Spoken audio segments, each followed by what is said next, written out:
Next on the news. I humbly beg forgiveness for the evil committed by so many Christians against the indigenous peoples. Pope Francis in Canada offering a formal apology to the indigenous people in that country for the wrongs of the church. Plus, today, by standing in that space, Pope Francis gave those cultures an opportunity to show who they are. We'll speak with the editor of Crux, John Allen, about what will come out of the Pope's historic visit. Mourning over the loss of a former state Conservative Party chairman who was active in the church. And a frightening moment at sea that happened in a split second involving a boat and a whale. I'm Christine Persichetti. Current News starts right now.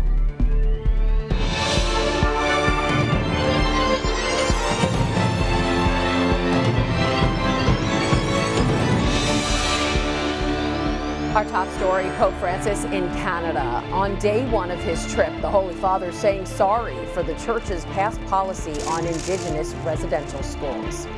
The Pope delivering a long-awaited apology on Indigenous land. The Holy Father beginning his week-long penitential pilgrimage, begging forgiveness for what he called the evil Christians inflicted on the Indigenous.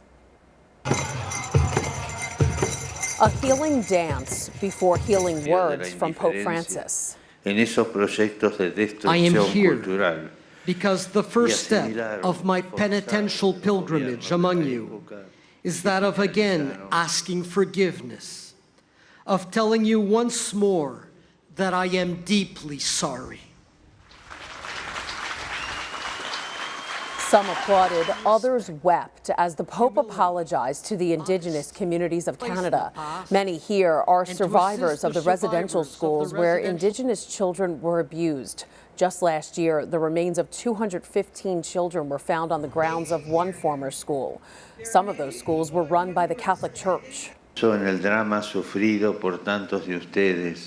I humbly beg forgiveness for the evil committed by so many Christians against the indigenous peoples, not least through their indifference in projects of cultural destruction and forced assimilation. This is the second time Pope Francis expressed his sorrow for the horrors that happened at the schools. The first time was in April at the Vatican.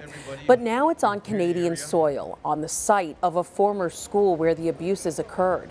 The Holy Father acknowledging that begging pardon is just the first step in this reconciliation process. An important part of this process will be to conduct a serious investigation into the facts of what took place in the past and to assist the survivors of the residential schools to experience healing from the traumas they suffered. This is the Pope's first trip out of Rome since visiting Malta in April. A trip to the Democratic Republic of Congo and South Sudan was canceled earlier this month because of his knee problems. Joining us now is John Allen, editor of Crux, who's covering the Pope's visit to Canada. Hi, John. Hey, Christine. So, John, it was the moment the Indigenous community was waiting for, the Pope's apology on Canadian soil. How was this different from the apology the Holy Father issued at the Vatican months ago? I think the main difference, Christine, between April and today is that apology delivered in April happened here in Rome at the Vatican. And while that's significant, given the sacredness of land within indigenous cultures, the idea of the Pope traveling to Canada in his own voice and in person and standing on the very spot. Because remember, when he was in Moscovicis today, he was standing on the grounds of one of the largest of these residential schools. The fact of him doing it there, I think, was enormously significant. Today, by standing in that space, Pope Francis gave those cultures an opportunity to show who they are and what they're about, to celebrate their identity in front of a massive global audience. Absolutely, and you could see how emotional it was for everybody. But you know, the indigenous groups are looking for more than just healing words from the Pope. They want access to church archives to learn the fate of the children who maybe never returned home, and they want justice. Is that coming? I think the Catholic Church has, the leadership of the church in Canada, Pope Francis, have said they want to do everything they can. The problem is there is no centralized database of what happened to these roughly 150,000 indigenous children. Not all of them ended up in Catholic run schools, of course. These records are scattered. In some cases, they're missing. We don't know where they are. So there's going to have to be a serious effort carried out by historians, archivists, and other experts. You know, as far as justice goes, look, here's the thing. Most of the perpetrators of these abuses are long since dead. So unfortunately, earthly justice, at least, no longer can reach them. So the best instrument we have, and it is a deeply imperfect one, but nevertheless, it's what we've got, is money. Now, the Catholic Church in Canada has committed to raising about $30 million to try to pay reparations to Indigenous communities. So far, they've raised about 4 or 5. I think the truth of it is that if at the end of this trip, there aren't clear signs that the church is in a full upright and locked position on this archival research and also on financial reparations, there will be a tendency, at least among some of the Indigenous, to think that these apologies rang a bit hollow. That obviously is not what Pope Francis wants. The trick will be the follow-through, and that, unfortunately, is a question we can't answer today. Right, we'll wait and see. Francis is also visiting an Indigenous church rededicated and reopened a week before his arrival after suffering fire about 2 years ago. How is the Indigenous culture included at Sacred Heart Church, and how has it helped in their healing? Well, first of all, this is the only Catholic church in Canada that is specifically designated as the kind of spiritual home of Indigenous peoples. It serves members of the First Nations in Canada, the Métis people, and also the Inuit people. And it has, for some time now, been seen as kind of the heart, if you like, of Indigenous Catholic Canada. Okay, so what kind of accommodations are being made for the Pope during this trip because of his knee problems? We know he's using a wheelchair. We saw that in the video. He's also taking part in fewer events than usual, right? Yeah, they're trying to limit him to sort of 2 public events a day, and they're trying to limit the duration of those events so he's not exposed for too terribly long. This is a grueling, nonetheless, I mean, this is a grueling 5 days overseas trip. I think it is worth just reminding people who were watching, Christine, that earlier this month, Pope Francis canceled another overseas trip. He was supposed to go to South Sudan, the Democratic Republic of Congo. Now, that's a trip. Those are both places to which he feels an enormous personal, emotional attachment. It was a trip that had been in the works for a long time. It was something Pope Francis desperately wanted to do, and yet he had to cancel it because of his health struggles. He's had to curtail his schedule in Rome radically, and yet, despite all of that, there he is in Canada. I think if you want the ultimate proof of how important this, what he's called a pilgrimage of penance, is to Pope Francis, and how deep his understanding is of how important it is to the Indigenous peoples of Canada, his presence, despite all of these mammoth obstacles, I think just speaks volumes. Absolutely. John Allen, editor of Crux, thanks for joining us, and we'll check back in with you again this week. You bet. Monday was just the start of the Pope's spiritually packed penitential trip. On Tuesday, there will be a Mass at the Commonwealth Stadium in Edmonton. Pope Francis is set to give the homily. Pope Francis will also speak at a Mass on Thursday at the National Shrine of St. Anne de Beaupré, followed later by Vespers at the First Church in Quebec City, the Cathedral of Notre Dame. All 3 of those spiritual events will be rebroadcast on Net TV. On Tuesday, the Commonwealth Stadium Mass will follow Currents News at 7:30 p.m. On Thursday, the Mass at the National Shrine will air at 1 p.m. and the Vespers will air at 8:30 p.m. Pope St. John Paul II was the first pope to visit the country and addressed Indigenous people numerous times. During his second visit to the nation in September of 1987, the Pope Saint stopped at Fort Simpson on his way back from his apostolic journey in the U.S. to specifically meet with the Indigenous people of Canada. It was there he made a special address that affirmed the dignity of First Nations people and explained the Church's renewed commitment to Native people's freedom. Just years later, in 2002, he would be back in Canada for World Youth Day in Toronto. The closing papal mass drew more than 800,000 people. Stay with Currents News for in-depth coverage of the Pope's trip to Canada. We'll have updates right here all week, and you can also check the tablet online. In other news, the former state Conservative Party chairman Michael Long has died. The 82-year-old returned to the Lord Sunday morning at his home in Breezy Point after suffering from kidney failure.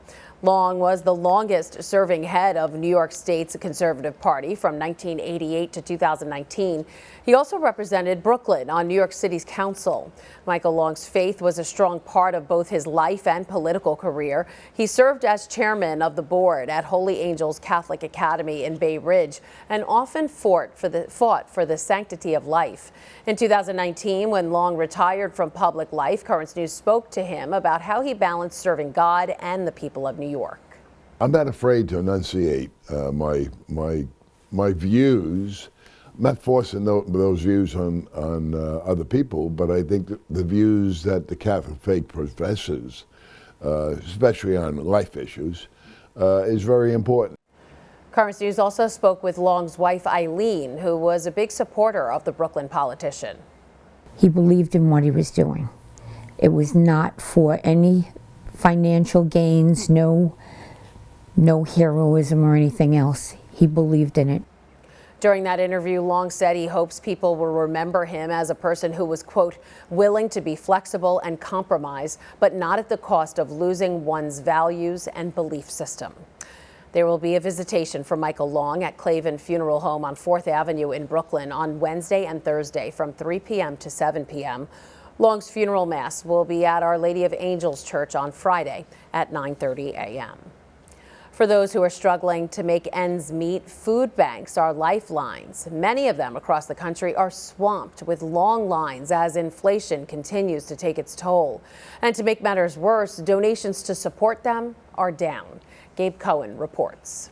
Thank you so much. You're welcome. Jean Vaccarino has turned to food banks after months of choosing between groceries and her heart medicine. I will probably be homeless by next year because of the rent has tripled.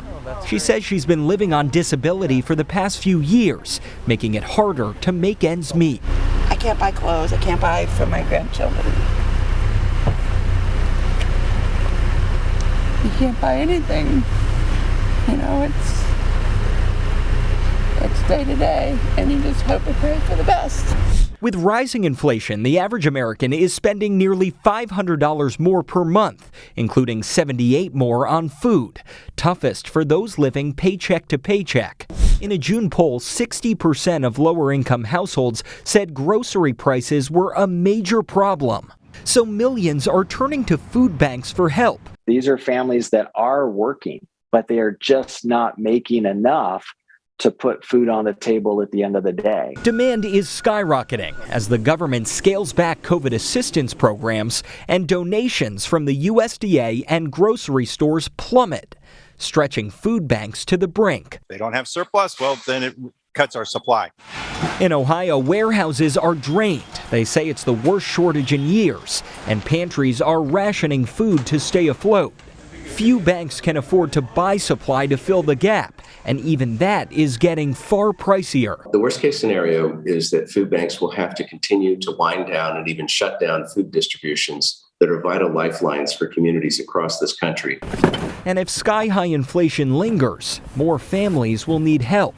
You just get to the point where you're just going to have to go get it. Janet Murray is raising her grandson, and for the first time, this free food is critical. I guess more of it's going to be coming to the food banks. It's sad, it really is, but what are you going to do? That was Gabe Cohen reporting. If you need help finding affordable meals or if you'd like to donate to your local food pantry, then head online to thetablet.org and search Food Pantries Can Help During Soaring Inflation. There you can find a list of food pantry locations affiliated with Catholic Charities Brooklyn and Queens. Again, that's online at thetablet.org. And there's a lot more news headed your way. Mayor Eric Adams has a message for the criminals who robbed Lamore Whitehead and his wife while he delivered his sermon in Brooklyn, and it was all streamed live. In California, is there any relief in sight is what everyone wants to know as wildfires continue to burn out of control. Details next. It hit me. This is Jesus. And later, a new message for the faithful during the Eucharistic Revival campaign.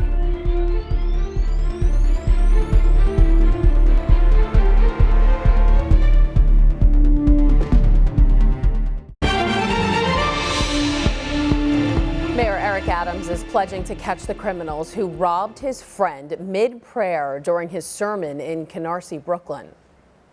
Yo. All right. Yo, all right. Police say Lamore Whitehead, bishop of Leaders of Tomorrow International Ministries, and his wife were robbed of $400,000 in jewelry. It was all captured on a live stream when it happened around 9:30 Sunday morning. No one was hurt, but police have not made any arrests. Mayor Adams has called panhandlers on New York City's major highways dangerous, and he said action is being taken. It comes after a report by the New York Post revealed the panhandlers were in the middle of traffic on busy roadways like the Harlem River Drive and the FDR Drive. The mayor says police officers from the different precincts are tracking the panhandling to determine where city resources are needed most. We're going to zero in, and you can't have it on the highway. It's dangerous. And we're going to provide people with the services they need. The mayor added that he had not yet read the New York Post story, but he says he will make sure the officers visit the locations highlighted by the paper.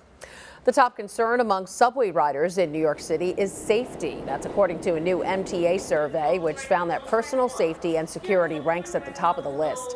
That's followed by homeless people and people behaving erratically. Wait times and cleanliness rounded out the top 5. 23 million more people rode the subways last month compared to June of 2021. Mother Nature is causing problems on both U.S. coasts. In California, a huge wildfire is raging near Yosemite National Park.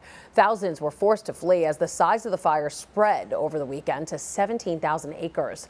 And in the Northeast, the several days of soaring temperatures has left thousands of residents in danger. Mike Valerio reports. Inside the fire zone, there are forests and neighborhoods that now look more like a battlefield. They came by about 15-20 minutes ago and told us that everybody's got to go. About 4 o'clock, the power went out, and the fire's been coming towards us faster and faster. The oak fire raging near Yosemite National Park has now burned more than 16,000 acres in California's Mariposa County. The sheriff's department came out and got our horses, and the Mariposa County SPCA, they take evacuations for smaller animals. More than 3,000 people are evacuated so far. By Monday, crews reached 10% containment after a weekend when the wildfire exploded in size. It's not giving people a lot of time, and sometimes they're just going to have to evacuate with the shirts on their back. Scientists say the climate crisis fueling fires in the West is sending temperatures soaring in the Northeast. Deaths related to the heat are now reported in Pennsylvania and New York. People are taking the notice seriously. Boston hit 100 this weekend, and people in Pennsylvania suffering through it all with no power after Saturday's storms added to the misery. I just literally threw out a whole deep freezer, my refrigerator, my neighbors, there's elderly people. My house is 84 degrees at the moment. Mike Valerio, Currents News. In the wake of the Supreme Court overturn of Roe v. Wade, pro-abortion advocates have now been voicing concerns over growing Catholic hospital systems. They say they're impacting reproductive health care in Democratic-led states. In recent years, Catholic hospital networks have been merging with small and independent hospitals nationwide, changing the contraceptive services they once offered to match the ethical and religious directives set by U.S. bishops. In response, 2 New York Democratic lawmakers proposed a bill requiring the state's health department to publish a list of health services that are unavailable at each general hospital. This as a Georgia law banning most abortions went into effect last week. This after a federal appeals court overturned a lower court's pause on the state's 2019 heartbeat measure. The legislation bans abortions in the state after a heartbeat is detected or as early as about 6 weeks into the pregnancy. The move makes the state the latest to institute a 6-week ban on abortions since the U.S. Supreme Court struck down Roe v. Wade.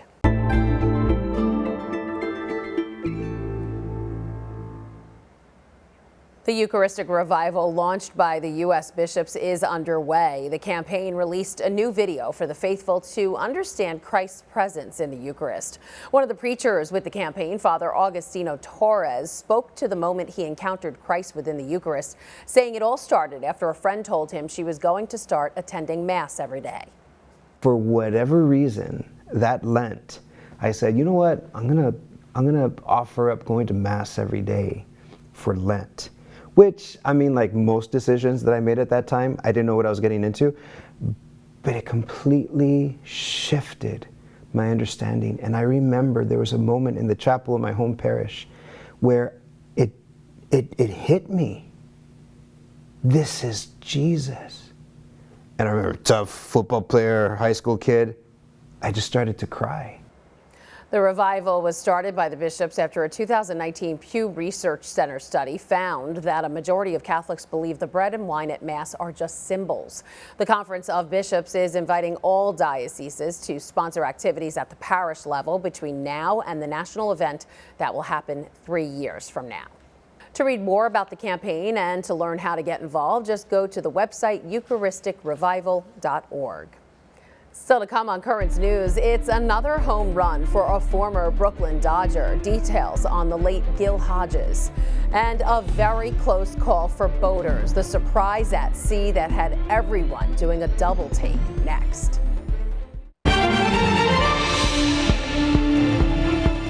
A real scare at sea off the coast of Massachusetts. A humpback whale lunging for fish landed on the bow of a boat. Jennifer Egan has the latest on a close call. There it is, there it is. It's like the most spectacular thing I've ever seen. That's why I'm here at 3:30 in the morning every day. Sean Daly isn't alone. Around sunrise, dozens watch the ocean from Manomet Point in Plymouth, hoping to see the humpback whales hanging out in this spot. It's like 4:30 to 5:30. They start jumping, and then they generally leave at some point after 9 o'clock. Been coming out here for 2 weeks, and they've been putting on quite a show. It's not unusual to have whales off the coast of Massachusetts. It's unusual to have them in shallow waters really close to the coast of Plymouth, but that's a factor of the bait that's come into the area. Sunday morning, a whale lunging for fish landed on the bow of a 19-foot vessel. Everyone on board was okay. The boat sustained minor damage. The executive director of Whale and Dolphin Conservation says these juvenile humpbacks weigh between 30 and 50,000 pounds. Thank God nobody was on the bow of that boat when that whale came down on it. That could have been really, really bad. We can see that these are young animals, and again, high-risk behavior coming in. They want to eat, so the onus is on us to try and watch for them. Our camera captured some boaters speeding to the spots where a whale had just come up. There's been a ton of boats out here, sometimes very unsafe, but they get too close, but everybody wants to get a good shot. The safest spot for that is on shore. Oh, there's one. Wow, that was Jennifer Egan reporting. 2 people were on the boat when the whale landed on it. The operator reported no injuries, and officials say the damage to the boat did not affect its seaworthiness. He was a first baseman, manager, and devout Catholic, but now the late great ball player Gil Hodges has another title under his belt, Baseball Hall of Famer. It's been long overdue for Hodges, who played for the Dodgers when they were in both Brooklyn and Los Angeles. The Brooklyn legend is now forever enshrined at the Baseball Hall of Fame in Cooperstown, New York. Hodges, who was one of the best sluggers in Dodgers history, was also a faithful parishioner at Our Lady Help of Christians in Midwood, which dedicated their statue of St. Joseph in his honor. And that is Currents News. I'm Christine Persichetti. Thank you for joining us, because we are putting your faith in the news. Hope to see you again next time.